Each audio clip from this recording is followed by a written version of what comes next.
ಇದೇ ಥರ ಸಂಭ್ರಮ ಪಡ್ತಾ ಇದೆ. ಮತ್ತು ಕನ್ನಡದ ಸಂಭ್ರಮ ಕೂಡ ಲಂಡನ್ನಲ್ಲಿ ಮುಗಿಸ್ಕೊಂಡು ಬರ್ತಾ ಇದ್ದೀನಿ. ಕನ್ನಡ ಅಲ್ಲಿ ಕೂಡ ಕನ್ನಡ ಹೀಗೆ ವಿರಾಜಮಾನ ಆಯಿತು, ಇದೇ ರೀತಿ ಸಂಭ್ರಮ ಆಯಿತು. ನಿಮಗೆಲ್ಲರಿಗೂ ತುಂಬ ತುಂಬ ಧನ್ಯವಾದಗಳು. Thank you.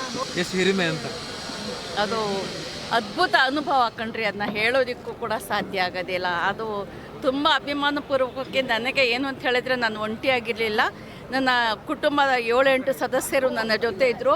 ಅಲ್ಲೂ ಹೀಗೆ ಗುಂಪುಗೂಡಿ ಒಟ್ಟಿಗೆ ಹೋಗ್ತಾ ಇದ್ವಿ. ಒಂಥರ ಕನ್ನಡನ ಎಲ್ಲ ಸೇರಿ ನಾವು ಎಲ್ಲ ರೆಪ್ರೆಸೆಂಟ್ ಮಾಡಿದ ಹಾಗೆ ಆಯಿತು. ಅದು ಜಾಗತಿಕ ಮಟ್ಟದಲ್ಲಿ ಅದು ವಿಶಿಷ್ಟ ಅನುಭವ. ನಾವು ವಿಡಿಯೋದಲ್ಲಿ ನೋಡಿದ್ವಿ ಮೇಡಮ್, ಆ ಕ್ಷಣ ಬೂಕರ್ ಪ್ರಶಸ್ತಿ ನಿಮ್ಮ ಎದೆ ಹಣತೆ ಅಂದ್ರೆ ಹರ್ಟ್ ಲ್ಯಾಂಪ್ ಬಂದಾಗ ನೀವು ಎಷ್ಟು ಖುಷಿ ಪಟ್ರಿ ಅಂತ. ಹೌದು, ವಿಡಿಯೋದಲ್ಲಿ ನೋಡಿದ್ವಿ, ನೀವು ಜಿಗಿದಾಡ್ತಿದ್ರಿ, ಕುಣಿದಾಡ್ತಾ ಇದ್ರಿ. ಹೌದು. ಎಲ್ಲ ನನ್ನ ಮಕ್ಕಳು ಜೊತೆಲಿ ಇದ್ದವರು ಎಲ್ಲ ಇಲ್ಲಿನ ಸ್ಟೈಲಲ್ಲೇ ಕುಣಿದಾಡ್ಬಿಟ್ರು. ಮತ್ತೆ ಸ್ಪೆಷಲಿ ದೀಪಾ ಬಸ್ತಿ ನಿಮ್ಮ ಟ್ರಾನ್ಸ್ಲೇಟರ್, ಹೌದು, ಅವ್ರ ಬಗ್ಗೆ ಹೇಳೋದಾದ್ರೆ ಆಕೆ ತುಂಬ ಟ್ಯಾಲೆಂಟೆಡ್ ಮಹಿಳೆ. ಆಕೆ ಪರಿಶ್ರಮ ಕೂಡ ಪಟ್ಟಿದ್ದಾರೆ, ಮತ್ತು ಆಕೆ ಚೆನ್ನಾಗಿ ಅನುವಾದ ಕೂಡ ಮಾಡಿದ್ದಾರೆ. ನಾಡಿನಾದ್ಯಂತ ನಿಮಗೆ ಪ್ರಶಸ್ತಿ ಬಂದ ದಿನ ಯಾವ ಥರ ವಾತಾವರಣ ಇತ್ತು ಅಂತ ಇಲ್ಲಿ ನಾವು ನೋಡಿದ್ವಿ, ನಿಮ್ಗೆ ನೋಡೋಕ್ಕಾಗಿಲ್ಲ. ಏನು ಹೇಳ್ತೀರಿ ಕನ್ನಡಿಗರಿಗೆ, ಕರ್ನಾಟಕಕ್ಕೆ ಅಂತ? ನಿಮ್ಮ ಪ್ರೀತಿ ಮತ್ತು ಅಭಿಮಾನಕ್ಕೆ ಅದೇ ನನ್ನ ಶಕ್ತಿ, ಅದೇ ನನಗೆ ಬಹಳ ಹೆಚ್ಚಿನ ಒಂದು ಹಿರಿಮೆಯನ್ನು ಕೊಟ್ಟಿದ್ದು, ಧೈರ್ಯವನ್ನು ಕೊಟ್ಟಿದ್ದು.